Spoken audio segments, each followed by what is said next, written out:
Eu gosto bastante de uma equação que eu acho muito elegante, que é do Kurt Lewin, no começo ali da psicologia, e aí eu faço uma pequena adaptação a essa equação, tentando colocar ela no molde que eu diria que está mais próximo da neurociência.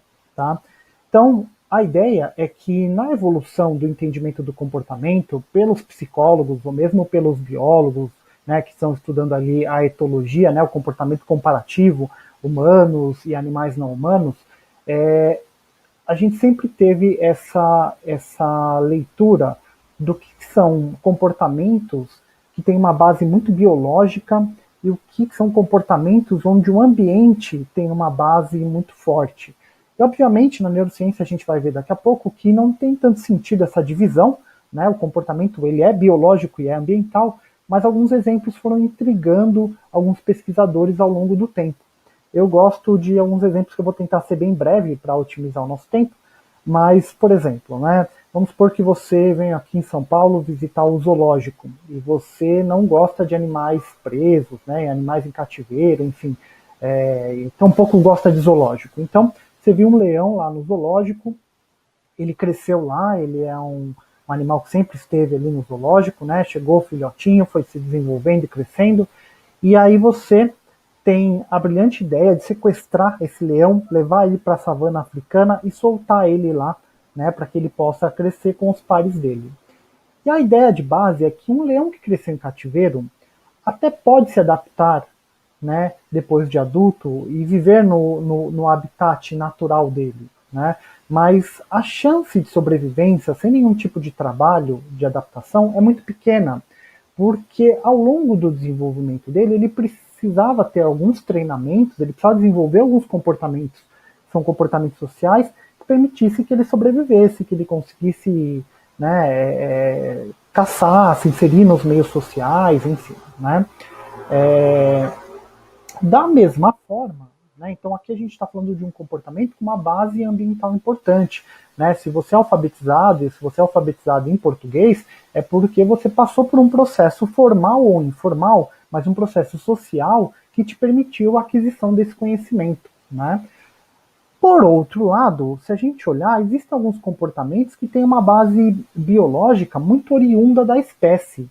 Então, se você tem um passarinho numa gaiola, ele nunca voou, mas se você não cortou a asa dele, se abre a portinha da gaiola, uma hora ele voa. Né? Se você pegar um beija-flor ou um João de Barro, né? Eu gosto desse exemplo do João de Barro, tem lá aquela casinha muito característica que ele constrói, e se você pegar um João de Barro que nunca viu um outro João de Barro e criar lá ele em cativeiro, ele nunca viu uma casinha de João de Barro na vida, quando ele crescer, se ele tiver necessidade de construir um abrigo, a probabilidade maior é que ele construa um abrigo que é nesse modelo da espécie dele, aquele modelo da casinha espiral, né? Porque tem comportamentos que estão codificados na nossa base de DNA. A gente vai falar um pouquinho deles, né? Alguns exemplos, mas a ideia é que são comportamentos que são muito comuns dentro da nossa espécie. Então, o fator biológico tem um impacto importante. A bem da verdade é que, para neuropsicologia, quando a gente vai entender o comportamento, que é representado aqui no slide por essa letrinha C, a gente sempre fala que o comportamento é uma interação, ou seja, ele é uma função, né? Esse S aqui em matemática é uma função, representa essa interação, entre processos que são biológicos e processos que são ambientais. E esse é um conceito extremamente importante para neurociências aplicadas ao comportamento. A gente não vai fazer nenhum juízo de valor com outras abordagens, mas a gente sempre vai diferenciar o que é neurociência, o que é neuropsicologia e o que não é. E para você saber se você está fazendo neuropsicologia, a pergunta é simples. Você está fazendo uma compreensão do comportamento, conseguindo entender qual que é a base biológica e ambiental daquele comportamento que você está descrevendo? Porque se você estiver descrevendo só por uma base ambiental, ou só por uma base biológica, não é neurociência. A ideia da neurociência é realmente essa junção, né? Entender quais são as bases biológicas e como que essa interação acontece, como que o ambiente modula, né, essas bases e essa interação cria o comportamento. Tudo bem? Então, a ideia é que é uma leitura biológica e ambiental do comportamento. Certo? Bom, eu sempre digo que neurociência e neuropsicologia é um modelo científico. Existem muitas formas de se produzir conhecimento, mas a forma de se produzir conhecimento científico, ela é muito específica, ela vem da metodologia científica, né? E eu gosto muito de exemplificar esse conceito para alguns alunos com uma pergunta simples, né? Que é, se você tivesse que responder essa pergunta agora, na frente de todos os colegas que estão assistindo aqui, né? Pergunta é, eu tenho uma curiosidade sobre um comportamento que aparece em várias culturas, em vários momentos diferentes aí da expressão da humanidade, né? Que é essa questão da existência de uma figura que dá origem a tudo, de um criador, vamos chamar isso de Deus, né? Então, se você tivesse que responder essa pergunta, para a ciência, e não para você, para a ciência, Deus existe? Qual seria a sua resposta? Né? Sempre quando eu faço essa pergunta em sala de aula, eu escuto muito sim e muito não, né? Então, claro, não, para a ciência não existe. Não, claro, para a ciência, olha, tem um pesquisador que deu essa hipótese aqui que talvez exista, né? E eu sempre escuto essa afirmativa ou negativa.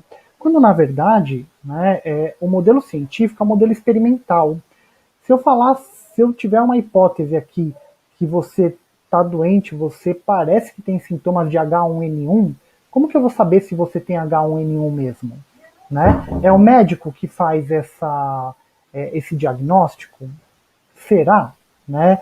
Não é ele que faz, ele cria uma hipótese. E o laboratório, né, através do hemograma, faz o teste de hipótese. É o experimento, que é esse hemograma, que é essa análise, que vai te falar se você tem ou não tem H1N1. Né? Então, é um modelo experimental. Né? Esse é o modelo de metodologia científica. Quando a gente pergunta se Deus existe para a ciência, é uma resposta que não faz sentido. Né? Porque, como não há possibilidade de fazer um experimento para afirmar ou refutar a existência de Deus, então a melhor resposta seria, né, Deus existe para a ciência? Não sei, porque isso não é um tema da ciência, é um tema da filosofia, é um tema da religião, né, enfim, da teologia, não é um tema que nos cabe, que a gente não tem ferramentas para responder ele nesse momento, certo? Então aqui, esse conceito é importante para a neuropsicologia, porque a gente sempre vai falar da importância de você trazer conhecimentos pautados em evidências. E não ter medo de falar, olha, isso a gente não sabe ainda, isso ainda a gente não conseguiu chegar num consenso, né? O cérebro encéfalo é muito misterioso, a gente não sabe tudo sobre comportamento, então um pouco como funciona essa máquina, né? A gente ainda está num processo de construção. Muitas coisas foram investigadas, descobertas aí, e enquanto não forem refutadas, elas estão valendo, né? Bom, um outro elemento importante que a gente vai usar na neuropsicologia é a ideia da epidemiologia. É o quanto que... o que é epidemiologia, né? A gente estudar algumas características que ficam mais comuns, né? Que se distribuem dentro de uma determinada população. Então, a ideia de base aqui é que eu posso, né? Geralmente a epidemiologia está voltada muito para o estudo dos transtornos, das alterações, né? A gente entender, por exemplo, qual é a prevalência de pessoas com transtorno do déficit de atenção, ou de autismo, ou de deficiência intelectual, né? Aí no caso, o transtorno do espectro do autismo, né? Enfim. Mas a ideia do conceito estatístico é que eu estou estudando distribuição de características dentro de uma população. E eu posso estudar essas distribuições de características no típico e no atípico. Também gosto de um exemplo muito pessoal, como vocês estão me vendo aqui nesse círculo pequenininho, para quem não me conhece, não sabem que eu tenho um tamanho gigantesco de 1,65 m, né? Então eu sempre gosto de fazer essa comparação.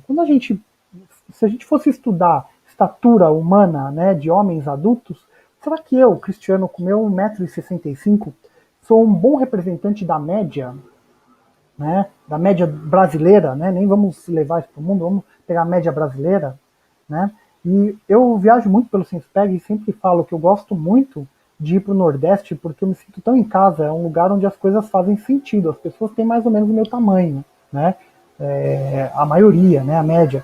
Mas quando a gente vai para o Sul, é um lugar muito deprimente, né? As pessoas não têm 1,65 m, é muito difícil achar alguém com a minha estatura, né? As pessoas são muito maiores. E você, com certeza, né, os adultos que você conhece aí, se você olhar, a maioria não tem a minha estatura 1,65 m, né? Talvez a maioria seja um pouquinho mais baixinha do que eu, né? Não, a maioria são maiores, né?